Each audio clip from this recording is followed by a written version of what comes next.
Hermanos queridos, ustedes se pueden imaginar si yo me pusiera a contar experiencias y anécdotas de cosas que nos han ocurrido en todos estos años, viajando de un lugar a otro, conociendo tantos miles y miles de creyentes de muchas denominaciones, a veces de un estilo, otros son de otra forma. Pero algo que me ha llamado mucho la atención, y es de lo que en el fondo yo quiero hablar, es el tema de la conversión. El título de este mensaje de hoy es El milagro más grande, sin lugar a dudas, es la conversión. En mi caso particular, y perdonen que ponga mi ejemplo como primero, yo me convertí instantáneamente. No tardé mucho tiempo en dar el paso de recibir, de aceptar a Cristo como mi Señor y Salvador personal. Yo fui una mañana a una iglesia, había una especie de clases de escuela dominical. No hubo llamamiento, ni se habló así, digamos, de una forma evangelística. Pero a la tarde, cuando volví, en el primer culto, digamos, con predicación, con alabanza, con llamado, que yo asistía a mi vida, en esa primera reunión yo recibí a Jesús como mi Señor y Salvador personal hace ya muchos años atrás. Y no me costó recibir a Cristo, ni muchísimo menos. Creo que ha sido la decisión más sabia y la mejor decisión que he tomado en toda mi vida, y no me arrepiento jamás de haberla tomado. Me hubiera gustado recibir al Señor antes, pero el Señor tiene estipulado tiempos, ¿verdad? Y ocasiones para cada uno de nosotros. Pero observando cómo se convierten algunas personas, es algo que a mí siempre me ha llamado la atención. Porque hay, por ejemplo, personas que se han convertido, no muchos, he conocido algunos, solos. Leyendo a lo mejor la Biblia o en la habitación de su casa, poniéndose de rodillas y pidiendo perdón por sus pecados o como sea, se han convertido solos, sin que nadie les predicara, sin ir a ninguna iglesia, sin escuchar a ningún pastor predicar, solos en su casa o en su coche o donde sea, se han convertido al Señor. No es lo común, no es lo habitual. La Biblia dice, ¿cómo creerán si no hay quien les predique? ¿Verdad? Pero hay personas que se han convertido solas. No sé si aquí en esta tarde entre nosotros o en casa viéndonos en sus hogares hay alguna persona que puede decir, sí, yo me convertí solo o sola, ¿no? Pero ya digo, no es lo normal. Pero he visto que hay personas que se han convertido después de un largo proceso. Personas que han estado asistiendo días, semanas, meses, no sé si años a una iglesia. Y al final, después de haber escuchado docenas de sermones, de haber cantado muchas canciones y de haber oído muchos testimonios, finalmente toman el paso de aceptar al Señor Jesús como su Salvador personal, ¿verdad? Sin embargo, hay otras personas como yo que lo hicimos instantáneamente, y hay otras personas que se han convertido, pero les ha costado. Han tenido que tocar fondo, lo han perdido ya todo, menos la vida. Han perdido el trabajo, han perdido la familia, han perdido salud, han perdido prácticamente todo. Y al final, cuando ya no les queda nada, es cuando deciden por fin, definitivamente, recibir a Jesús y darle una oportunidad en su vida, ¿no? También he conocido personas que se han convertido por miedo. Me explico. Miedo ante la condenación eterna, miedo ante el juicio venidero, miedo ante estar eternamente excluido de la presencia de Dios, y por temor, ¿verdad? Por miedo, ese miedo sano y reverente, han decidido cambiar de vida y seguir a Cristo todos los días de su vida, ¿verdad? Dice la Biblia que el principio de la sabiduría es el temor a Dios. Pero en ese mismo libro de Proverbios hay otro versículo que se parece mucho, que dice que el principio de la sabiduría es aborrecer el mal. Y hay gente que, viendo la mala vida que han llevado, los malos caminos y las pésimas decisiones que tomaron en su vida, por temor a condenarse, por temor a perderse, pues deciden al final dar el paso. Sea como sea, para mí el ver a una persona convertida, para mí es el milagro más grande de todos los que uno puede experimentar en la vida. Porque es el único milagro que Satanás no puede imitar. Otros milagros sí los puede, y de hecho a veces los imita. Pero el milagro de la conversión, el transformar una vida, el diablo, ese milagro, no lo puede experimentar. No lo puede hacer que otra persona tenga esa experiencia si realmente no ha aceptado al Señor. Ahora, toda verdadera conversión tiene que tener tres elementos fundamentales. Yo los voy a mencionar y a continuación se los voy a explicar para que queden bien claros estos conceptos. Toda verdadera conversión tiene que tener justificación, regeneración y adopción. Empecemos por la primera. La justificación es la palabra que se emplea en la Biblia para decir que el pecador ha sido declarado justo, limpio de pecado, como si nunca hubiese pecado, borrón y cuenta nueva. Si prefieres utilizar el término nacer de nuevo, lo puedes hacer. Dice la Biblia en Romanos capítulo 5 que justificados pues por la fe tenemos paz para con Dios por medio de nuestro Señor Jesucristo. Dios no justifica al pecado, lo que justifica es al pecador arrepentido. Ser declarado justo, presentarte delante de Dios sin tener que avergonzarte una vez que le has recibido y aceptado como tu Señor y Salvador personal. Saber que eres libre de toda condenación, como dice la Biblia, de modo que si alguno está en Cristo, nueva criatura es. Las cosas viejas pasaron, he aquí todo es hecho nuevo. Y ahora no hay ninguna condenación, ninguna, hermanos, ninguna, para los que están en Cristo Jesús. Los que no andan conforme a la carne, evidentemente, sino conforme al Espíritu. ¿Saben lo maravilloso es que ser libre de toda condenación y poder orar, poder cantar a Dios, poder honrar al Señor, sabiendo que todos mis pecados han sido perdonados por el amor de Dios? ¿No es maravilloso, hermanos? ¿No es maravilloso? ¿No se merece un fuerte amén el Señor? Y un aplauso también, ¿por qué no? Es una maravilla. Libres, libres, aleluya. Qué maravilloso es la libertad, ¿verdad? Terrible el libertinaje, pero la libertad gloriosa que tenemos ahora en Cristo es realmente un privilegio. Eso es ser justificado, eso es lo que conocemos como la justificación. Pero la regeneración es el cambio tanto instantáneo como progresivo que se lleva a cabo en una vida que ha nacido de nuevo. Está claro que nuestros pecados son perdonados instantáneamente, pero nuestra vida no cambia instantáneamente. Entramos en un largo proceso, ¿verdad? Y ahí el Señor comienza a moldearnos, ahí el Señor comienza a tratar con todas y cada una de las áreas de nuestra vida. Comienzan a salir cosas que ni siquiera sabíamos que las teníamos. Es como cuando calientan el oro y entonces comienzan a salir todas las impurezas y las van quitando, ¿verdad? Y eso es lo que ocurre después de haber sido justificados por el Señor. Que el Señor comienza a tratar con nuestro carácter. El Señor comienza a tratar con cosas de nuestro pasado que todavía en nuestra mente nos juegan o les gustaría jugarnos malas pasadas, ¿verdad? Y el Señor comienza a transformarnos, comienza, digamos, a moldearnos. Y en vez de parecernos al diablo, comenzamos a parecernos a Cristo. Cuando el hombre pecó, comenzó a hacer cosas que son típicas del diablo. Comenzó a matar, comenzó a odiar, comenzó a mentir, comenzó a tener celos, envidias, pleitos, iras.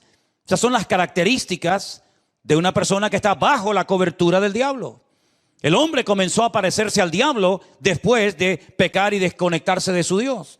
Pero cuando recibimos a Cristo en nuestros corazones como nuestro Señor y Salvador personal, con el paso del tiempo nos vamos pareciendo cada vez más a nuestro Señor Jesucristo. Y comienza a manifestarse lo que la Biblia llama o indica como el fruto del Espíritu Santo que mora en nosotros. Comenzamos a amar cosas que antes odiábamos.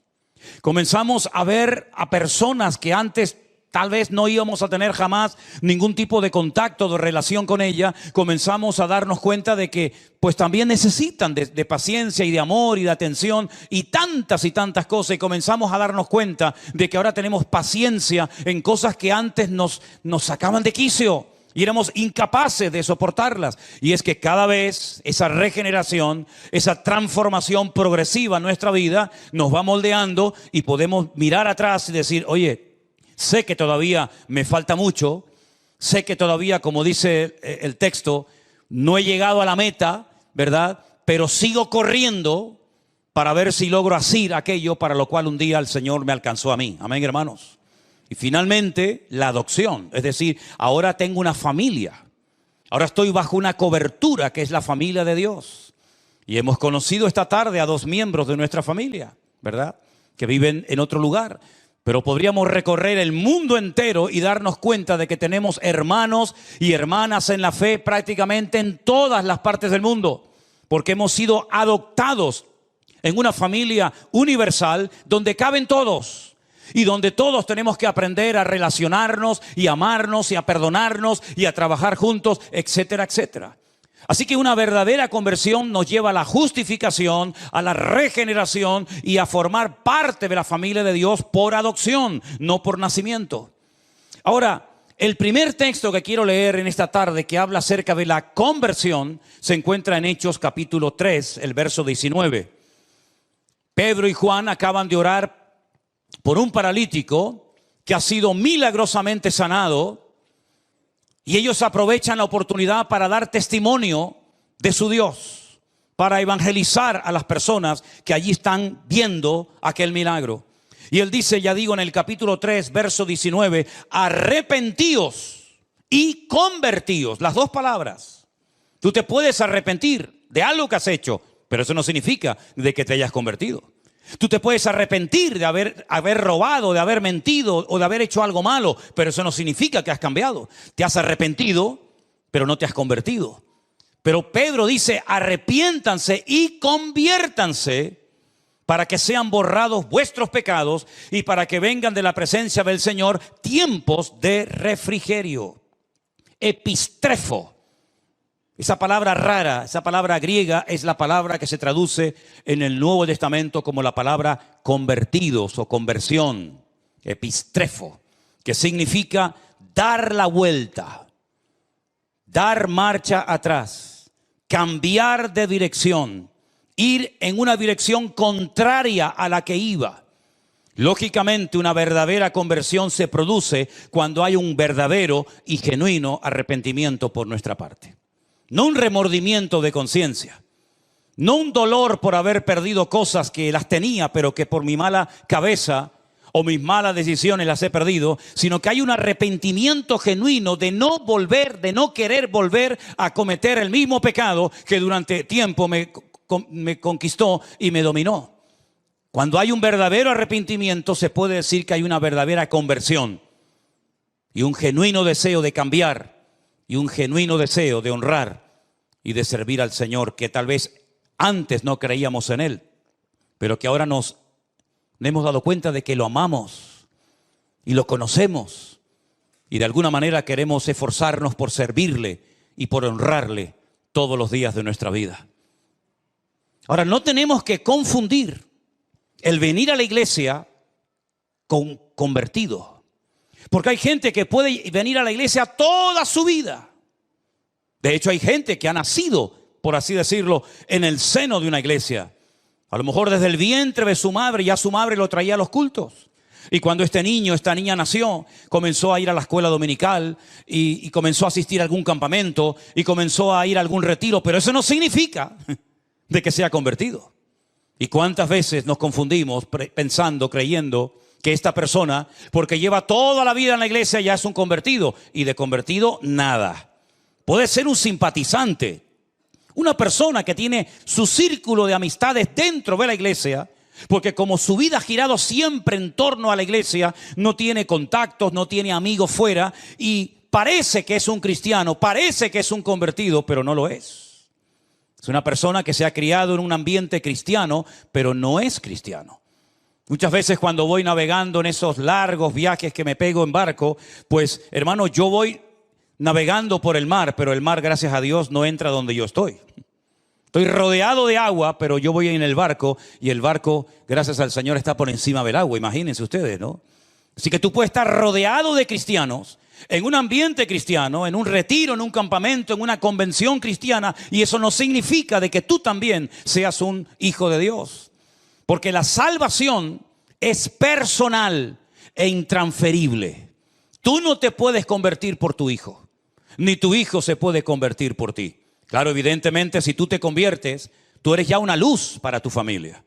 Tú ya tienes un mensaje y un testimonio que dar a tus compañeros de trabajo, en el lugar donde vives. Pero tú no puedes convertirte por un círculo de amistades o por toda una familia, ¿verdad? Y decir, bueno, yo me convertí y eso significa de que ya toda mi familia ya son convertidos. No, repito, la salvación, la conversión es personal y no se puede transferir a otras personas. Y también hay que decir que la salvación es instantánea. O eres o no eres. O estás dentro del reino o fuera del reino. O estás conmigo o estás contra mí. O eres realmente convertido y tu nombre hoy, en este momento, en este preciso instante, está inscrito en el libro de la vida, o tu nombre no aparece por ninguna parte. Y si tú murieras hoy, no irías jamás a la presencia del Señor. ¿Cómo ha sido tu conversión, hermano? ¿Recuerdas ese día, ese lugar, esa hora? Aquel sitio donde el Señor tocó tu alma y tocó tu corazón. Vamos a leer algunos versículos en esta tarde donde aparece esta palabra epistrefo, que significa convertirse. Vamos a ver las distintas traducciones que le han dado a lo largo del texto bíblico. Por ejemplo, en el Evangelio de Mateo, el capítulo 18, el verso 3, 18 de Mateo, el versículo 3, hay unas palabras muy interesantes del Señor Jesucristo, cuando le dice a las multitudes, de cierto os digo, que si no os volvéis y os hacéis como niños, no entraréis en el reino de los cielos. Es decir, la actitud para poder ser salvo, la actitud para tener una genuina y verdadera conversión es fundamental. Una persona con soberbia, una persona arrogante, una persona que se cree que lo sabe todo, que no necesita de nada ni de nadie, difícilmente esa persona llegará a una convicción de pecados y pedirá perdón al Señor. Algo muy habitual, y precisamente me pasó, para no ir más lejos, esta semana, el jueves, mientras ustedes estaban aquí escuchando el mensaje de nuestro hermano Jerónimo que predicó, yo estaba fuera hablando con una persona y cuando comienzo a hablarle, lo primero que me dice como para escudarse, ¿no? Como para decir, cuidado que ya te he dicho lo que soy, dice, yo soy católico. Y le dije, ¿usted es católico? Me dice, sí. Digo, ¿de verdad? ¿Pero practicante? ¿Se confiesa habitualmente? ¿Va a misa? ¿Acepta la autoridad del Papa sobre su vida? ¿Es usted un buen idólatra? ¿Reza usted el rosario? El Dios te salve María, llena eres de gracia, el Señor es contigo, bendito, todo eso. ¿Es usted un buen católico? Me dice, bueno, no. Digo, entonces permítame que le diga, usted no es nada. Y me dice, es verdad, yo creo que no soy nada. Digo, ya nos estamos entendiendo. Digo, mire, ¿sabe por qué usted dice que es católico? Porque unos señores de España, hace muchos siglos atrás, se fueron allí y les conquistaron a ustedes. Y después de irse y de volver a sus tierras, después de haberse llevado todo lo que pudieron y más, o usted no lo hubiera hecho.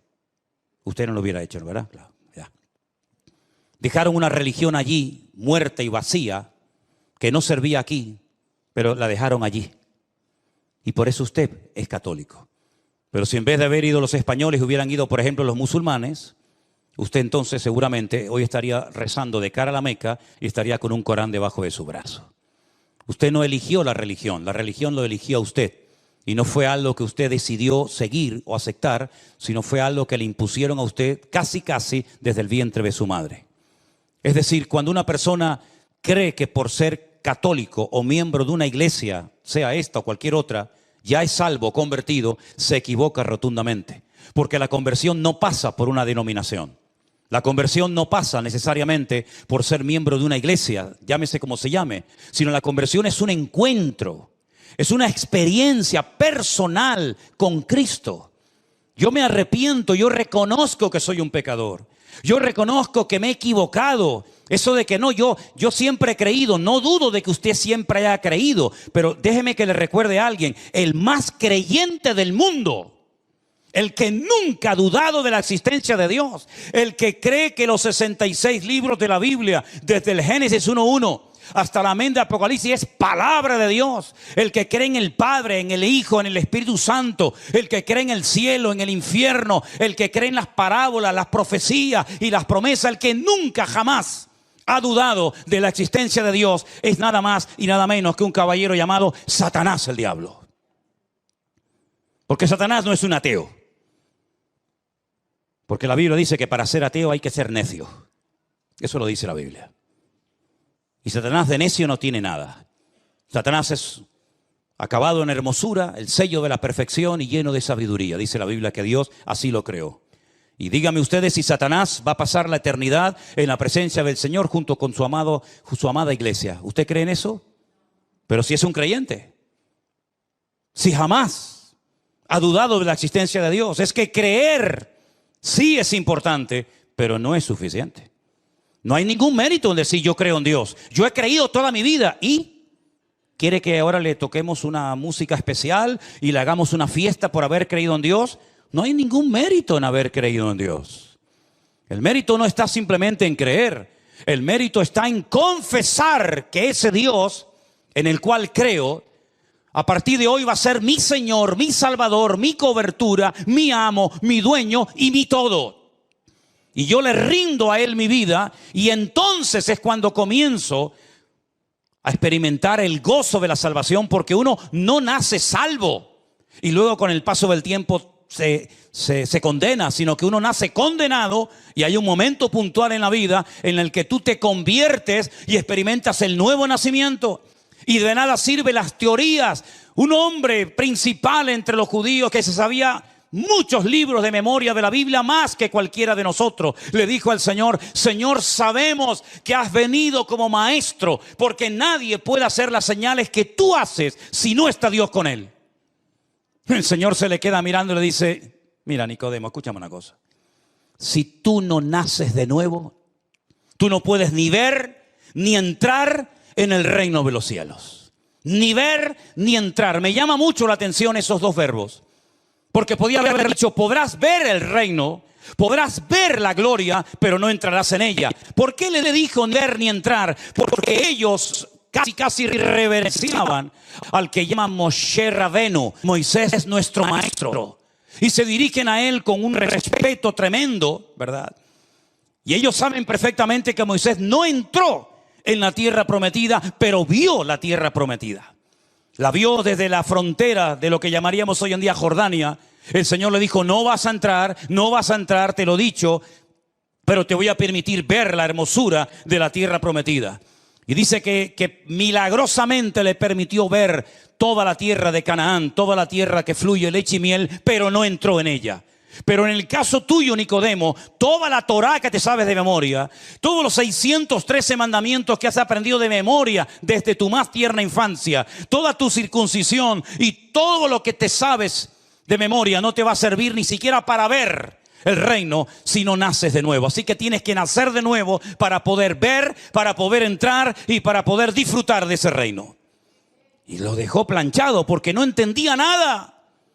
Y le dice: pero esto es imposible.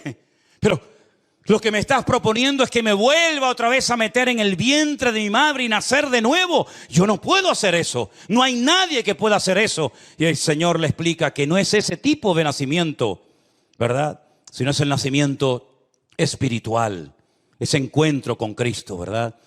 Y como he dicho en varias ocasiones, si tú has nacido una vez, vas a morir 2 veces. Pero si tú has nacido 2 veces, solamente vas a morir 1 sola vez. Algunos dirán: no entendí nada. Pues ahí te lo dejo. Te lo vuelvo a repetir: si has nacido 1 vez, mueres 2 veces. Y si has nacido 2 veces, solamente morirás 1 sola vez. La semana que viene le explico por qué. Eso es lo que dice la palabra. Que tenemos que hacernos como niños. Hay un cambio de actitud. Ya no me escudo, ya no me escondo detrás de una enseñanza religiosa, llámese como se llame, sino que incluso tengo que tener la actitud de un niño dependiente de mi Dios y de mi Padre, sabiendo que no es por mis méritos, por mis buenas acciones, por mis buenas obras que obtengo en la salvación de mi alma, sino por los méritos de aquel que nosotros lo llamamos nuestro Señor Jesucristo. ¿Cuántos dicen amén? Hay otro texto en Lucas, capítulo 22, verso 32, donde también aparece esta palabra griega que ya la hemos mencionado. Lucas 22, 32. Priscila nos va a leer ese texto, por favor. Pero yo he rogado a ti que tu fe no falte, Y tú, una vez vuelto, confirma a tus hermanos. Una vez vuelto, es decir, tienes que volver. ¿Volver de dónde? Del camino de apostasía que has escogido, Pedro.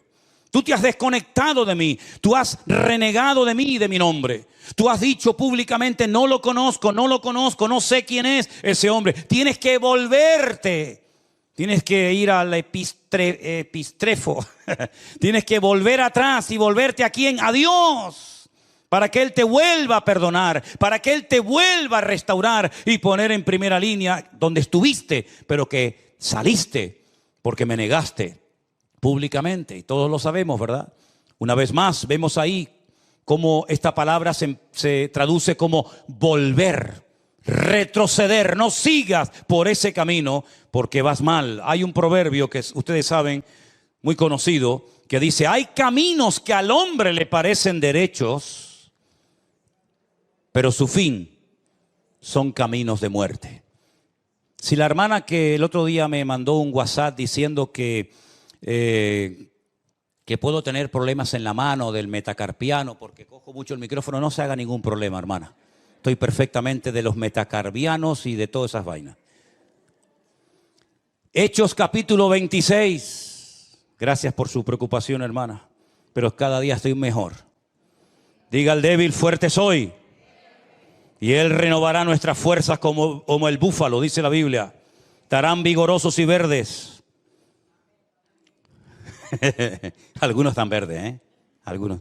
Hechos capítulo 26, verso 16. Priscila, por favor, léemelo. Pero levántate y ponte sobre tus pies, porque para esto he aparecido a ti, para ponerte por ministro y testigo de las cosas que has visto, y de aquellas en que me apareceré a ti, librándote de tu pueblo y de los gentiles, a quienes ahora te envío, para que abras sus ojos y para que se conviertan de las tinieblas a la luz, y de la potestad de Satanás a Dios, para que reciban por la fe que es en mí, perdón de pecados y herencia entre los santificados. Para que se conviertan. Si no se convierten, lo único que tienen es una religión, pero no tienen una conversión, no tienen una relación con Dios. Y yo te he cambiado, te he librado de tu pueblo y de los gentiles, te he transformado, me he aparecido en tu camino. He quitado las escamas de tus ojos para que te conviertas en un testigo mío y vayas por todas las naciones de la tierra predicando la palabra, para que pasen la gente de las tinieblas a la luz, del equipo del diablo, de los perdedores, de los amargados y de los frustrados al reino de Dios, ¿verdad? Y para que se conviertan y convirtiéndose puedan conocerme y puedan tener el gozo de la salvación y puedan heredar la vida eterna, porque cuando una persona se convierte en coheredero con Cristo, ¿verdad? Como dice la palabra de Dios. Hay un versículo más muy interesante que va dirigido a esos hermanos que tal vez un día se congregaron, que tal vez un día incluso estuvieron sirviendo al Señor de alguna manera, pero que por el motivo que sea, se apartaron de los caminos del Señor. ¿Y qué hacemos con esta gente? ¿Qué hacemos con aquellos que parece que se querían comer el mundo y al final el mundo terminó comiéndoselos a ellos? ¿Qué hacemos? ¿Qué palabra, qué solución nos da la Biblia para que se descarrió y tomó un mal camino? Bueno, Santiago nos dice en el capítulo 5, el verso 19 y 20, estas palabras tan interesantes que tenemos que tener en cuenta en nuestra vida.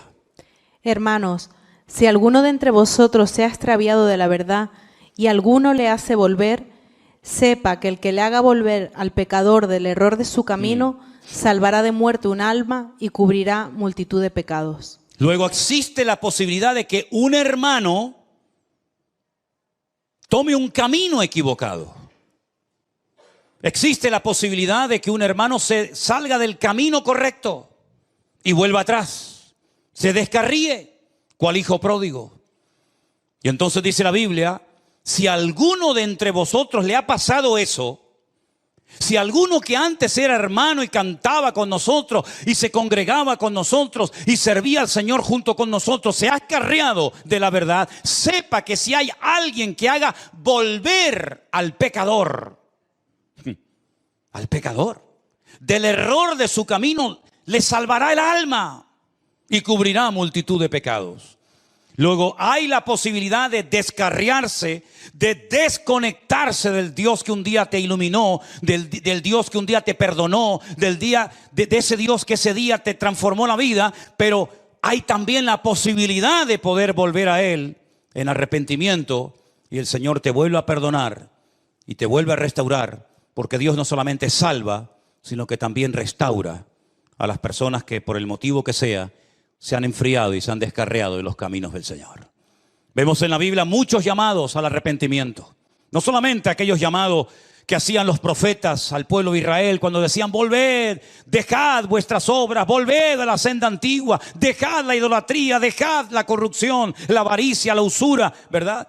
Sino que también encontramos, hermanos, en el Nuevo Testamento una preciosa y conocidísima parábola de aquel joven que decide marcharse y malgastar sus bienes y vivir perdidamente hasta que vuelve en sí. Y dice la Biblia: volveré a la casa de mi padre y le pediré perdón y diré: Padre, he pecado contra el cielo y contra ti. Ya no soy digno de ser llamado tu hijo. Y entonces vemos como el padre lo restaura. El padre le da un nuevo vestido, pone calzado en sus pies, pone un anillo en su mano, ¿verdad? Le restaura la autoridad, lo vuelve a poner como hijo de toda dignidad, y mata al becerro gordo y hacen una fiesta porque mi hijo, que lo dábamos por muerto, ha vuelto otra vez a la vida. Hay ejemplos tremendos en la Biblia de personas que tuvieron una conversión tremenda con el Señor. Por ejemplo, el apóstol Pablo. La conversión del apóstol Pablo, no me digan a mí que no fue espectacular. Un religioso, un hombre que pensaba que había que destruir a los que en aquellos días se llamaban los del camino. Los que en Antioquía los llamaron por primera vez los Meshijín, los ungidos, los cristianos. Y como él estuvo como testigo en la muerte de Esteban y vio cómo lo mataban a pedrada, y él estaba allí y no dijo: alto, ¿qué vais a hacer? ¿Cómo vais a matar a este hombre? Sino que él estaba allí y le dice: no se preocupen, tiren las piedras, yo les cuido aquí las sandalias, la ropa, y después las pueden venir a buscar. Y allí estaba frío como una piedra, ¿verdad? Como un témpano de hielo inmutable. Él estaba allí ese día, hermanos. Y él llevó presos a la gente, y él iba a ir al extranjero, a Damasco, capital de Siria, para llevar gente a Jerusalén. Fíjense el camino tan largo que iba a hacer, porque él pensaba en su ignorancia que ese era su deber, esa era su obligación: impedir que aquella secta rara y extraña se expandiera por todas las naciones de la tierra. Pero, si me permiten la expresión, le salió el tiro por la culata. Porque dice que camino hacia Damasco cae postrado en tierra, pierde la vista, queda ciego completamente, y oye una voz en hebreo que le dice: Saulo, Saulo, ¿por qué me persigues? Se habrá quedado temblando de pies a cabeza diciendo: ¿quién eres? ¿Quién me está hablando? Y cuando oyó la respuesta fue algo tremendo: yo soy Jesús, a quien tú estás persiguiendo. ¿Qué quieres que haga, Señor? Entra en la ciudad y se te dirá lo que debes de hacer. A los pocos días apareció por allí un tal Ananías, que no tiene nada que ver con aquel Ananías que murió en la iglesia primitiva, esposo de Zafira. Y dice que tenía miedo de ir a orar por él, porque decía: Señor, hemos oído lo que este hombre ha hecho, cómo le ha hecho daño a tus santos, cómo tiene poder y tiene cartas que le autorizan a llevarnos presos a Jerusalén si quisiera. Y el Señor le dice: vete, porque yo lo he levantado, va a ser un instrumento, y yo le voy a mostrar en él cuánto le es necesario padecer por mi nombre. Y llega y le pone las manos encima, recobra la vista, dice que se le caen como escamas de los ojos, y allí se bautiza. Aquel ritual que los judíos hacían habitualmente, ¿verdad?, para purificarse, pero ahora haciéndolo de corazón, ¿verdad? Y dice que al momento, prácticamente a los pocos días, se convirtió en un atrevido, en un valiente predicador, de tal manera que decían: pero este no es el que nos mataba el otro día, este no es el que venía a perseguirnos, que lo que le ha pasado. Y dice que los hermanos tenían miedo de juntarse con él. Claro, ¿cómo no van a tener miedo? Pero sin embargo, un hermano llamado Esteban dijo: ven, Pablo, ven, yo te voy a presentar a los hermanos. Hermanos, no tengan miedo, les presento aquí a nuestro hermano Saulo de Tarso, que a partir de ahora se va a cambiar el nombre, se va a llamar Pinjas o Pablo, y él es un hermano nuestro en la fe. Y cómo emprenden viajes misioneros, y al final el mismo Bernabé se pone bajo la cobertura de Pablo, porque sabe que Pablo es un hombre que Dios le ha dado una gracia especial para extender el evangelio a otras naciones, y cómo después de años Pedro, incluso hablando de Pablo, dice: hermanos, nuestro hermano Pablo, al cual el Señor le ha dado una inmensa, una enorme sabiduría, y que escribe cosas profundas y difíciles de entender, las cuales los indoctos tuercen para su perdición. Como reconoce, ¿verdad?, la autoridad, la sabiduría, la unción especial que Dios había depositado en la vida de Pablo. Una conversión genuina. Pablo nunca más volvió a ser esa persona llena de odio, de amargura, de resentimiento, sino que lean la lista de lo que padeció: apedreado, azotado, torturado y tantas cosas. Una conversión genuina. Amén, hermanos. No me digan a mí que la conversión no es el milagro más grande de todos los que podemos observar a lo largo de nuestra vida. ¿Y qué me dicen ustedes de aquel etíope, aquel hombre de color que venía sentado en su carro después de haber estado en Jerusalén y había comprado seguramente por una fortuna un pergamino, un lienzo del profeta Isaías, que no sé ni cómo podía leerlo porque estaba en un idioma que él no dominaba, pero se ve que lo leía, pero no entendía nada? Hasta que Felipe, aquel que había sido diácono en la iglesia primitiva, se le acerca al carro y le dice: ¿tú entiendes lo que estás leyendo? Y el etíope con toda sinceridad le dice: no entiendo nada. Como cordero fue llevado al matadero. ¿Pero quién fue llevado al matadero? El que está escribiendo está hablando de otra persona. No entiendo nada. Y entonces Felipe se sube en el carro con aquel etíope eunuco, miembro de la reina Candace, y comienza a hablarle y llegan a un lugar, a un oasis en el desierto donde ve agua, y Felipe se para y el etíope le dice: yo quiero ser bautizado. ¿Hay algún impedimento? ¿Hay algo que impida que yo sea bautizado? ¿Será mi color de piel? ¿Será que no soy judío? Y Felipe le dice: no hay ningún impedimento, hijo. ¿Tú crees en Jesucristo con todo tu corazón? Dice: sí creo. Dice: pues vamos a bautizarte. Una conversión genuina. Después dice la historia que fue a Etiopía, le habló a la reina Candace, y hasta el día de hoy hay una comunidad tremenda de cristianos en Etiopía, y algunos dicen que él fue el evangelista, el instrumento que el Señor utilizó para alcanzar aquella nación, ¿verdad? ¿Y qué me dicen a mí del carcelero, hermanos? El carcelero que vivía en la ciudad de Filipo, ¿no tuvo una conversión tremenda a medianoche? Mientras había un terremoto tremendo en la cárcel que dice que las cadenas que tenían los presos se caían y las puertas de la cárcel se abrían, y cuando aquel hombre se iba a quitar la vida en medio de la oscuridad de la noche, después de haber oído cantar a Pablo y a Silas, después de haber sido previamente torturado, dice: señores, ¿qué tengo que hacer para ser salvo? Y Pablo le dice: cree en el Señor Jesucristo y hoy mismo serás salvo tú y toda tu casa. Y él fue capaz de transmitir esa conversión, ese cambio genuino, dejando su idolatría, su paganismo, y llevando a toda su familia esa misma noche en una cárcel. Miren qué culto tan interesante. El sermón: cree en el Señor Jesucristo y serás salvo tú y tu casa. Congregación, cárcel de Filipo. Predicador, Pablo y Silas. Resultado: bautizados toda una familia. Un culto espectacular, Y se convirtió aquella noche. Un hombre que había recibido el mandato de custodiar en el calabozo más profundo y más oscuro de aquella mazmorra. Esa misma noche el carcelero se convierte y se bautiza junto con toda su familia. ¿Te das cuenta cómo es importante la conversión y no solamente el creer en Dios? ¿Te das cuenta cómo sin conversión no hay salvación? ¿Te das cuenta cómo la conversión tiene que ser personal? Y hay un momento en tu vida en el que tú tienes que tomar tu propia decisión. No papá, ni mamá, ni el abuelito, ni la abuelita, sino tú tienes que decir: ¿qué voy a hacer con Jesús? Después de escuchar su palabra y después de entender el evangelio. Y si una característica yo creo que positiva y buena tiene esta congregación, es que aquí se entiende la palabra que se predica. No tienen que salir en medio de una predicación Estos hermanos que a veces se levantan es porque me imagino que quieren ir al baño. Pero no es porque tienen que ir a la librería de la esquina a comprar un diccionario porque no entienden la terminología al que el pastor está predicando. No es por eso. Porque en esta iglesia se entiende perfectamente el mensaje. Da igual quien lo predique. Porque la gracia y la cobertura del Espíritu fluye en todos los que se suben a este lugar a predicar. De tal manera que hasta el más pequeño y el más tonto y el más nuevo puede entender perfectamente lo que ese hombre quiso decir ese día con la predicación del Evangelio.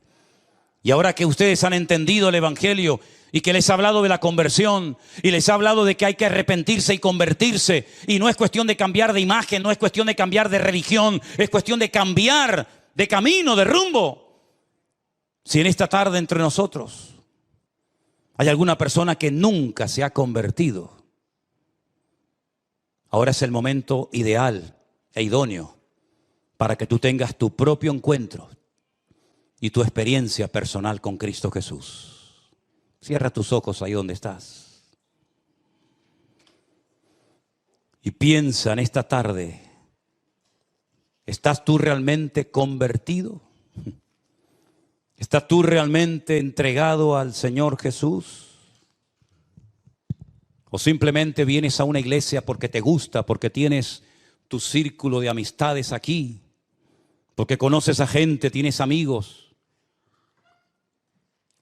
¿O porque realmente tu corazón está en Cristo y en la iglesia del Señor? Yo quiero que en esta tarde todos y cada uno de nosotros nos hagamos esta pregunta. ¿Soy yo realmente convertido a Cristo? ¿Soy yo realmente una persona que ha puesto su vida en las manos del Señor? ¿O simplemente eres una persona que vienes y participas de los cultos, pero nunca has tenido un encuentro, una experiencia personal con el Señor Jesús? Hoy es el momento aceptable. Dice la Biblia.